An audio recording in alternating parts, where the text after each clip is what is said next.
ಮಿತ್ರರೇ ನಮಸ್ಕಾರ. ಮಿತ್ರರೇ, ಅಮೆರಿಕದಲ್ಲಿ ಟ್ರಂಪ್ ಅಧ್ಯಕ್ಷರಾದ ಬಳಿಕ ಈ ಅಸ್ಥಿರತೆ ಎನ್ನುವಂಥ ಪದ ಇದೆಯಲ್ಲ, ಅದಕ್ಕಿಂತಲೂ ದೊಡ್ಡದಾದಂಥ ಯಾವುದಾದ್ರೂ ಒಂದು ಪದ ಇದ್ದರೆ ಅದನ್ನು ಅನ್ವೇಷಣೆ ಮಾಡಬೇಕಾಗಿದೆ. ಯಾಕೆ ಕೇಳಿದ್ರೆ ಟ್ರಂಪ್ ಅವರು ಆ ಮಟ್ಟಿಗೆ ಅಸ್ಥಿರತೆಯನ್ನು ಇಡೀ ವಿಶ್ವದಲ್ಲಿ ಉಂಟು ಮಾಡ್ತಾ ಇದ್ದಾರೆ.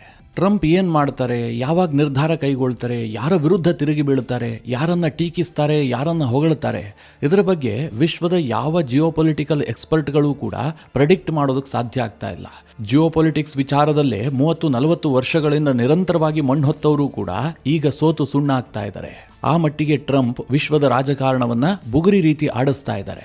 ಯಾಕೆ ಈ ಪೀಠಿಕೆ ಹಾಕ್ತಾ ಇದ್ದೀನಿ ಕೇಳಿದ್ರೆ, ಮಿತ್ರರೇ, ಟ್ರಂಪ್ ದಿಢೀರ್ ಅಂತ ಒಂದು ಯೂಟರ್ನ್ ಅನ್ನು ತೆಗೆದುಕೊಂಡಿದ್ದಾರೆ. ಅದರಲ್ಲೂ ಕೂಡ ಗ್ರೀನ್ಲ್ಯಾಂಡ್ ವಿಚಾರದಲ್ಲಿ. ಒಂದು ಅರ್ಥದಲ್ಲಿ ಹೇಳಬೇಕು ಅಂತಂದ್ರೆ ಗ್ರೀನ್ಲ್ಯಾಂಡ್ ವಿಚಾರದಲ್ಲಿ ಒಂದು ದೊಡ್ಡ ಹೆಜ್ಜೆಯನ್ನು ಹಿಂದಕ್ಕಿಟ್ಟಿದ್ದಾರೆ ಟ್ರಂಪ್ ಅವರು. ಅಷ್ಟು ಮಾತ್ರ ಅಲ್ಲ, ಯುರೋಪ್ಗೆ ವಿಧಿಸಿದಂತಹ ಟ್ಯಾಕ್ಸ್ ಅನ್ನು ಕೂಡ ಟ್ರಂಪ್ ಅವರು ಹಿಂಪಡೆದಿದ್ದಾರೆ. ಅದು ಜಾರಿ ಆಗೋದಿಲ್ಲ ಅಂತ ಘೋಷಣೆ ಮಾಡಿದ್ದಾರೆ. ಹಾಗಾದ್ರೆ ಟ್ರಂಪ್ ಈ ದಿಢೀರ್ ನಿರ್ಧಾರಕ್ಕೆ ಕಾರಣವಾದಂತಹ ಅಂಶಗಳೇನು? ಟ್ರಂಪ್ ಅವರ ಮನಪರಿವರ್ತನೆ ಆಗೋದಕ್ಕೆ ಕಾರಣ ಏನು? ಎಲ್ಲವುದನ್ನು ಈ ವಿಡಿಯೋದಲ್ಲಿ ನಿಮಗೆ ತಿಳಿಸ್ಕೊಡ್ತೀನಿ. ಇದರ ಪರಿಣಾಮವನ್ನು ಕೂಡ ನಿಮಗೆ ಹೇಳ್ತೀನಿ. ಇದೆಲ್ಲದರ ನಡುವೆ ಟ್ರಂಪ್ ಅವರು ನರೇಂದ್ರ ಮೋದಿ ಅವರನ್ನ ಮತ್ತೆ ಹೊಗಳಿದ್ದಾರೆ. ಜೊತೆಗೆ ಭಾರತದೊಂದಿಗೆ ಡೀಲ್ ಆದಷ್ಟು ಶೀಘ್ರದಲ್ಲಿ ಫೈನಲ್ ಆಗುತ್ತೆ ಹೀಗಂತ ಘೋಷಣೆ ಮಾಡಿದ್ದಾರೆ. ಇದು ಕೂಡ ಬಹಳ ಇಂಪಾರ್ಟೆಂಟ್ ಆಗುತ್ತೆ. ಮಿತ್ರರೇ, ಈ ಎಲ್ಲ ವಿಚಾರಗಳ ಕುರಿತಾಗಿ ಈ ವಿಡಿಯೋದಲ್ಲಿ ನಿಮಗೆ ಡೀಟೇಲ್ ಆಗಿ ಮಾಹಿತಿ ಕೊಡ್ತೀನಿ. ನೀವು ಈ ವಿಡಿಯೋನ ಕೊನೆವರೆಗೂ ಮಿಸ್ ಮಾಡದೆ ನೋಡಿ. ಮಿತ್ರರೇ, ಒಂದು ಕಡೆ ಇರಾನ್ನಲ್ಲಿ ಬೆಂಕಿ ಬಿದ್ದಿತ್ತು. ಅಲ್ಲಿ ನಿರಂತರವಾಗಿ ಪ್ರತಿಭಟನೆಗಳಾಗ್ತಾ ಇದ್ವು. ಟ್ರಂಪ್ ಅವರು ಹೇಳ್ತಾ ಇದ್ರು, ನಾನು ಇರಾನ್ನ ಸಹಾಯಕ್ಕೆ ಬರ್ತೀನಿ, ಅಲ್ಲಿ ಖಮೇನಿ ಸರ್ಕಾರವನ್ನು ಅಂತ್ಯ ಮಾಡ್ತೀವಿ. ವೆನಿಜುಲಾ ರೀತಿಯಲ್ಲೇ ಇರಾನ್ನಲ್ಲೂ ಕೂಡ ಆಪರೇಷನ್ ನಡೆಯುತ್ತೆ ಎನ್ನುವ ರೀತಿಯಲ್ಲಿ ಟ್ರಂಪ್ ಅವರು ಭಯ ಹುಟ್ಟಿಸಿದ್ರು. ಇರಾನ್ನಲ್ಲಿ ಇಷ್ಟೆಲ್ಲ ಬಿಸಿ ಇರುವಂತಹ ಸಂದರ್ಭದಲ್ಲೇ ಟ್ರಂಪ್ ಅವರು ದಿಢೀರ್ ಅಂತ ಗ್ರೀನ್ಲ್ಯಾಂಡ್ ಕಡೆಗೆ ಹೆಚ್ಚು ಫೋಕಸ್ ಮಾಡೋದಕ್ಕೆ ಶುರು ಮಾಡಿದ್ರು. ಗ್ರೀನ್ಲ್ಯಾಂಡ್ ವಿಚಾರದಲ್ಲಿ ದಿನಕ್ಕೊಂದು ಸ್ಟೇಟ್ಮೆಂಟ್ಗಳನ್ನು ಕೊಟ್ಟರು. ಅಮೆರಿಕದಲ್ಲಿ ಆಗ್ತಿರುವಂತಹ ಬೆಳವಣಿಗೆಯನ್ನು ನೋಡಿ ನ್ಯಾಟೋದ ದೇಶಗಳು ಬೆದರಿ ಬೆಂಡಾಗಿ ಹೋಗ್ಬಿಟ್ವು. ಯಾಕೆ ಕೇಳಿದ್ರೆ ಟ್ರಂಪ್ ಅವರ ಸ್ಟೇಟ್ಮೆಂಟ್ ಆ ಲೆವೆಲ್ಗೆ ಇರ್ತಾ ಇತ್ತು. ಟ್ರಂಪ್ ಅವರು ಒಂದು ದಿನ ಹೇಳ್ತಾರೆ, ಗ್ರೀನ್ಲ್ಯಾಂಡ್ ಅನ್ನು ನಾವು ವಶಕ್ಕೆ ಪಡಿತೀವಿ. ಅದು ಸುಲಭದ ಮಾರ್ಗದಲ್ಲೂ ಇರಬಹುದು ಅಥವಾ ಬಲಪ್ರಯೋಗದ ಮೂಲಕವೂ ಕೂಡ ಇರಬಹುದು. ನಾವು ಖರೀದಿ ಮಾಡೋದಕ್ಕೂ ಸಿದ್ಧ ಇದ್ದೀವಿ, ಮಿಲಿಟರಿ ಪ್ರಯೋಗ ಮಾಡೋದಕ್ಕೂ ಕೂಡ ಸಿದ್ಧ ಇದ್ದೀವಿ. ಈ ರೀತಿಯಾಗಿ ಧಮಕಿ ಹಾಕಿದ್ರು. ಇದನ್ನು ಕೇಳಿಸ್ಕೊಂಡಂತಹ ಯುರೋಪ್ ಅಕ್ಷರಶಃ ಹೌಹಾರಿ ಹೋಗಿತ್ತು. ಯಾವ ಮಟ್ಟಿಗೆ ಪ್ಯಾನಿಕ್ ಸಿಚುವೇಶನ್ ಇತ್ತು ಕೇಳಿದ್ರೆ, ಯುರೋಪ್ನ ರಾಷ್ಟ್ರಗಳು ಗ್ರೀನ್ಲ್ಯಾಂಡ್ಗೆ ತನ್ನ ಮಿಲಿಟರಿಯನ್ನು ಕಳುಹಿಸೋದಕ್ಕೆ ಶುರು ಮಾಡಿದ್ವು. ಮಿತ್ರರೇ, ಯುರೋಪ್ನ ರಾಷ್ಟ್ರಗಳಿಗೂ ತುಂಬ ಚೆನ್ನಾಗಿ ಗೊತ್ತು, ಟ್ರಂಪ್ ಅವರು ಮನಸ್ಸು ಮಾಡಿ ಸೇನೆಯನ್ನು ಕಳುಹಿಸಿದ್ದೇ ಆದರೆ ಗ್ರೀನ್ಲ್ಯಾಂಡನ್ನು ನಾವು ಬಚಾವ್ ಮಾಡೋದಕ್ಕೆ ಸಾಧ್ಯ ಇಲ್ಲ ಅಂತ. ಇಡೀ ಯುರೋಪ್ಗೆ ಅಂತಹ ಸಾಮರ್ಥ್ಯ ಇಲ್ಲ, ಇದು ಗೊತ್ತಿರುವಂತಹ ವಿಚಾರ. ಆದರೆ ಟ್ರಂಪ್ಗೆ ಒಂದು ಸಾಂಕೇತಿಕವಾಗಿ ಪ್ರತಿಭಟನೆಯನ್ನು ವ್ಯಕ್ತಪಡಿಸೋದಕ್ಕೋಸ್ಕರವಾಗಿ ಯುರೋಪ್ನ ರಾಷ್ಟ್ರಗಳು ಅಂತಹ ತೀರ್ಮಾನವನ್ನು ಕೈಗೊಂಡವು. ಒಂದು ಹಂತದಲ್ಲಿ ನ್ಯಾಟೋ ಮತ್ತು ಅಮೆರಿಕದ ನಡುವಿನ ಗುದ್ದಾಟವನ್ನು ನೋಡಿದ್ರೆ ನ್ಯಾಟೋವನ್ನೇ ಟ್ರಂಪ್ ಕೊಲ್ಯಾಪ್ಸ್ ಮಾಡಿಬಿಡ್ತಾರಾ?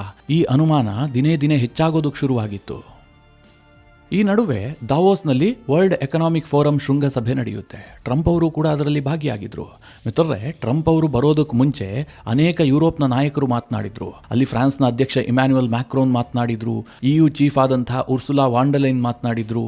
ಕೆನಡಾದ ಪ್ರಧಾನಿ ಮಾರ್ಕ್ ಕಾರ್ನಿಯೂ ಕೂಡ ಮಾತನಾಡಿದ್ರು. ಮಿತ್ರರೇ, ಎಲ್ಲರೂ ಕೂಡ ಟ್ರಂಪ್ ಅವರ ಇತ್ತೀಚಿನ ನಡೆಗಳಿಂದ ತೀರಾ ಬೇಸತ್ತು ಹೋಗಿದ್ದು ಎದ್ದು ಕಾಣ್ತಾ ಇತ್ತು.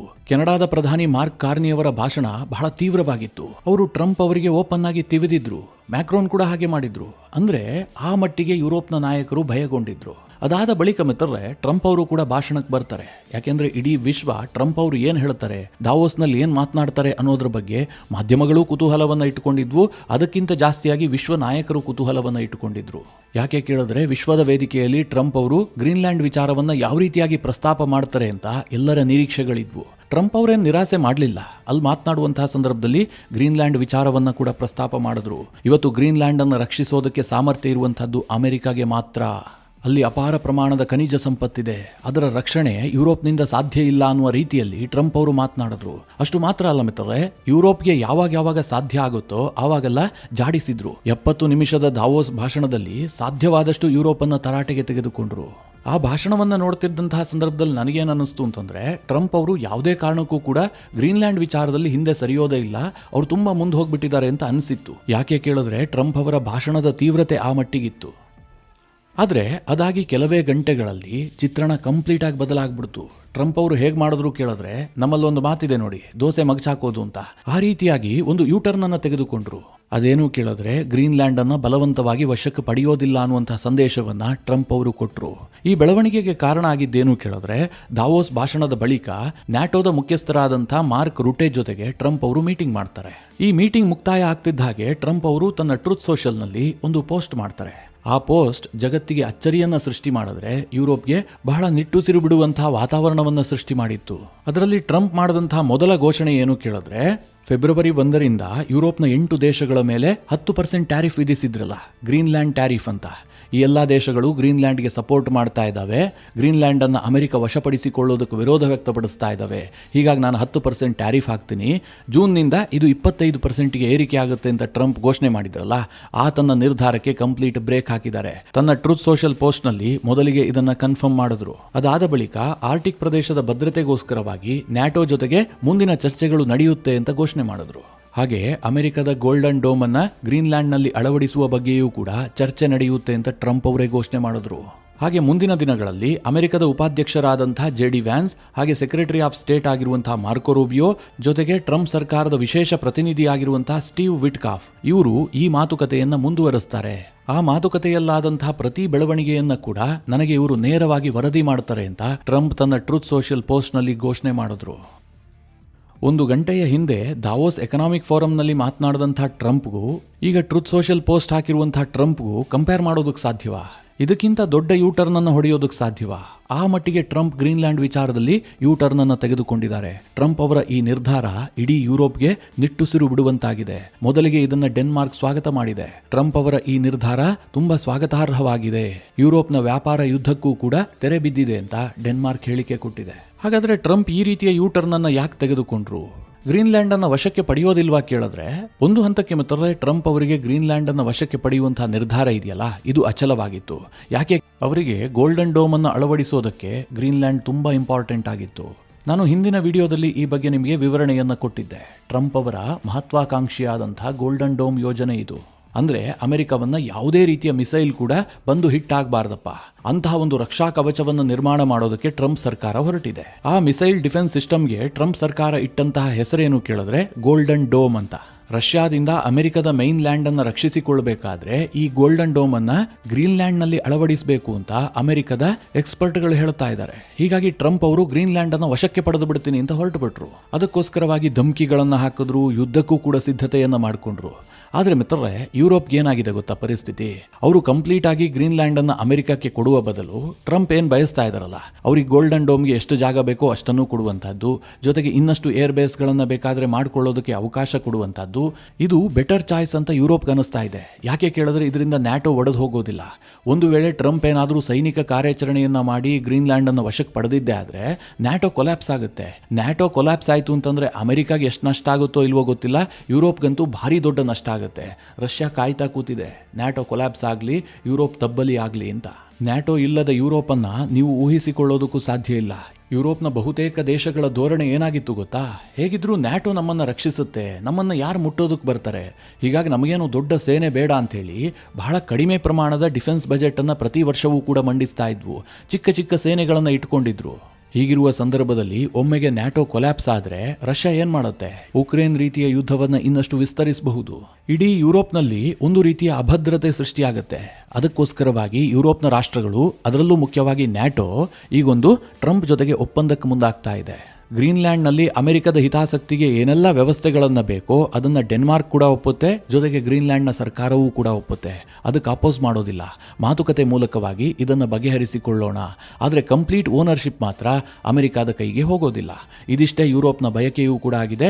ನ್ಯಾಟೋದ ಚೀಫ್ ಆಗಿರುವಂತಹ ಮಾರ್ಕ್ ರೂಟೆ ಟ್ರಂಪ್ ಜೊತೆಗಿನ ಮಾತುಕತೆಯ ವೇಳೆ ಇದನ್ನ ಕನ್ವಿನ್ಸ್ ಮಾಡಿದ್ದಾರೆ. ಟ್ರಂಪ್ಗೆ ಒಂದು ಹಂತಕ್ಕೆ ಇದು ಕನ್ವಿನ್ಸ್ ಆದಂತೆ ಕಂಡು ಬರ್ತಾ ಇದೆ. ಅದಕ್ಕೋಸ್ಕರವಾಗಿ ಈ ಟ್ರೂತ್ ಸೋಷಿಯಲ್ನಲ್ಲಿ ಇಂತಹದೊಂದು ಪೋಸ್ಟ್ ಮಾಡಿ ತನ್ನೆಲ್ಲಾ ನಿರ್ಧಾರಗಳಿಂದ ಹಿಂದೆ ಸರಿದಿದ್ದಾರೆ.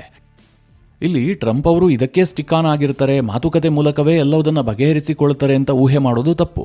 ನಾಳೆಯೇ ಟ್ರಂಪ್ ಇದಕ್ಕೆ ವಿರುದ್ಧವಾಗಿ ನಿರ್ಧಾರ ಕೈಗೊಂಡ್ರೂ ಏನು ಆಶ್ಚರ್ಯ ಇಲ್ಲ.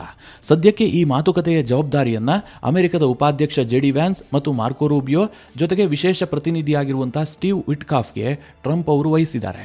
ಈ ಮೂವರು ಟ್ರಂಪ್ ಪ್ರತಿನಿಧಿಗಳು ನ್ಯಾಟೋ ಜೊತೆಗೆ ನೆಗೋಸಿಯೇಷನ್ ಮಾಡ್ತಾರೆ. ಅಲ್ಲಿ ಅಮೆರಿಕದ ಎಲ್ಲಾ ಷರತ್ತುಗಳಿಗೆ ಡೆನ್ಮಾರ್ಕ್ ಅಥವಾ ಯುರೋಪ್ ಒಪ್ಪಿಕೊಳ್ತು ಅಂತಂದ್ರೆ ಯುದ್ಧ ಆಗೋದಿಲ್ಲ. ಗ್ರೀನ್ಲ್ಯಾಂಡ್ ವಿಚಾರದಲ್ಲಿ ಟ್ರಂಪ್ ಏನು ದೊಡ್ಡ ತೀರ್ಮಾನವನ್ನ ಕೈಗೊಳ್ಳೋದಿಲ್ಲ.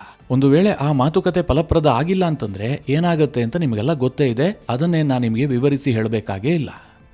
ಇದಿಷ್ಟು ಗ್ರೀನ್ಲ್ಯಾಂಡ್ನ ವಿಚಾರವಾದ್ರೆ, ಟ್ರಂಪ್ ದಾವೋಸ್ಗೆ ಬಂದಂತಹ ಸಂದರ್ಭದಲ್ಲಿ ಭಾರತದ ವಿಚಾರದಲ್ಲೂ ಕೂಡ ಒಂದಷ್ಟು ಡೆವಲಪ್ಮೆಂಟ್ಗಳಾಗಿದ್ದಾವೆ. ಅಲ್ಲಿ ಭಾರತದ ಓರ್ವ ಪತ್ರಕರ್ತೆ ಟ್ರಂಪ್ ಅವರು ಎದುರು ಸಿಕ್ಕಂತಹ ಸಂದರ್ಭದಲ್ಲಿ ಗಡಿಬಿಡಿಯಲ್ಲೇ ಒಂದು ಪ್ರಶ್ನೆಯನ್ನು ಕೇಳುತ್ತಾರೆ.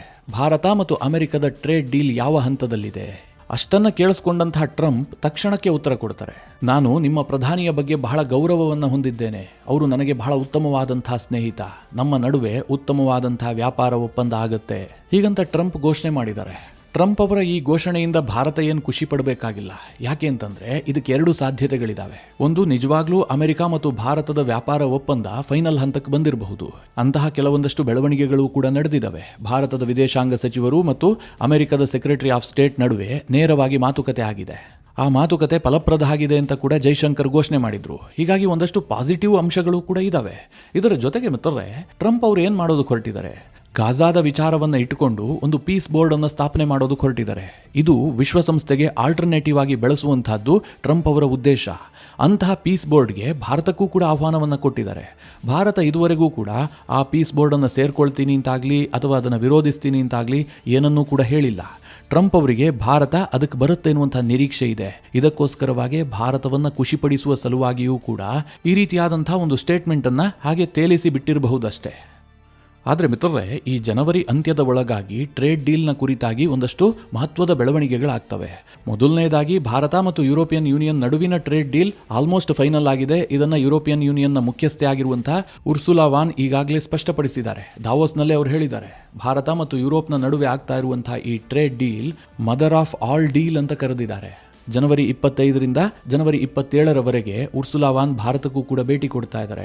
ಅವರ ಜೊತೆಗೆ EU ಕೌನ್ಸಿಲ್ನ ಅಧ್ಯಕ್ಷರಾಗಿರುವಂತಹ ಆಂಟೋನಿಯೋ ಕೋಸ್ಟಾ ಕೂಡ ಭೇಟಿ ಕೊಡ್ತಾರೆ. ಈ ಇಬ್ಬರೂ ನಾಯಕರು ಈ ಬಾರಿಯ ಗಣರಾಜ್ಯೋತ್ಸವದ ಮುಖ್ಯ ಅತಿಥಿಗಳಾಗಿ ಭಾಗವಹಿಸ್ತಾ ಇದ್ದಾರೆ. ಜೊತೆಗೆ ಜನವರಿ 27ನೇ ತಾರೀಕು EU ಭಾರತ ಶೃಂಗಸಭೆಯೂ ಕೂಡ ನಡೆಯುತ್ತೆ. ಆ ಶೃಂಗಸಭೆಯಲ್ಲಿ ಭಾರತ ಮತ್ತು ಯುರೋಪಿಯನ್ ಯೂನಿಯನ್ ನಡುವಿನ ಟ್ರೇಡ್ ಡೀಲ್ ಫೈನಲ್ ಆಗಿ ಅದಕ್ಕೆ ಸಹಿ ಹಾಕುವಂಥ ಸಾಧ್ಯತೆಗಳು ಕೂಡ ಇದ್ದಾವೆ. ಒಟ್ನಲ್ಲಿ ಮಿತ್ರರೇ, ಈ ಟ್ರಂಪ್ ಅವರ ಕಾರಣದಿಂದಾಗಿ ಜಿಯೋ ಪೊಲಿಟಿಕ್ಸ್ ಇದೆಯಲ್ಲ, ಒಂದು ರೀತಿಯಲ್ಲಿ ಮೆಗಾ ಸೀರಿಯಲ್ನಂತಾಗಿದೆ. ಏನಾಗುತ್ತೆ ಏನು ಹೇಳೋದಕ್ಕೆ ಸಾಧ್ಯ ಇಲ್ಲ. ದಿನಕ್ಕೊಂದು ಟ್ವಿಸ್ಟ್ಗಳನ್ನು ಟ್ರಂಪ್ ಕೊಡ್ತಾ ಇದ್ದಾರೆ. ಮಿತ್ರರೇ, ಈ ವಿಚಾರದಲ್ಲಿ ಏನೇ ಡೆವಲಪ್ಮೆಂಟ್ ಆದರೂ ಕೂಡ ನಿಮಗೆ ತಿಳಿಸುವಂತಹ ಪ್ರಯತ್ನ ಮಾಡ್ತೀನಿ. ಈ ವಿಚಾರದ ಕುರಿತಾಗಿ ನಿಮ್ಮ ಅನಿಸಿಕೆ ಅಭಿಪ್ರಾಯಗಳೇನು ಕಮೆಂಟ್ ಮಾಡುವ ಮೂಲಕ ನಮಗೆ ತಿಳಿಸಿ. ಹಾಗೆ ನಿಮಗೆ ಈ ವಿಡಿಯೋ ಇಷ್ಟವಾದರೆ ಲೈಕ್ ಮಾಡಿ. ಜೊತೆಗೆ ನೀವಿನ್ನೂ ನಿಮ್ಮ ನೆಚ್ಚಿನ ಸಂಸ್ಕಾರ ಸೌರಭ ಯೂಟ್ಯೂಬ್ ಚಾನಲ್ನ ಸಬ್ಸ್ಕ್ರೈಬ್ ಮಾಡಿಲ್ಲ ಅಂತಾದರೆ ಈ ಕೂಡಲೇ ಸಬ್ಸ್ಕ್ರೈಬ್ ಮಾಡಿ. ಮುಂದಿನ ಎಲ್ಲ ಅಪ್ಡೇಟ್ಗಳ ನೋಟಿಫಿಕೇಷನ್ಗಾಗಿ ಬೆಲ್ ಐಕಾನ್ ಒತ್ತಿ.